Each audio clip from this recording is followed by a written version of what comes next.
माई बाप घर के भार हो गईल, माई बाप घर के भार हो गईल।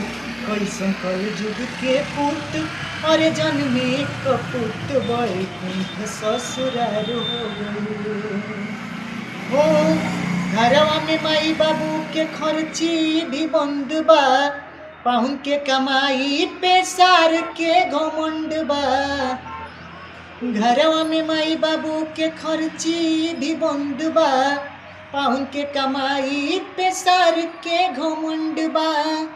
भाई से बढ़ के अपन सार हो गईल, भाई से बढ़ के अपन सार हो गईल।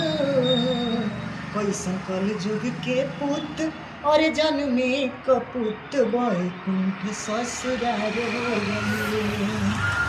हो आपन बहिन भइली गर्दन के फांसी, देखो ससुरारी के साली भइली काशी। आपन बहिन भइली गर्दन के फांसी, देखो ससुरारी के साली भइली काशी। मेहर बीच के दीवार हो गईल, मेहर बीच के दीवार हो गईल। कैसन कल जुग के पुत और जन्मे कपुत बैकुंठ ससुरार हो गईल।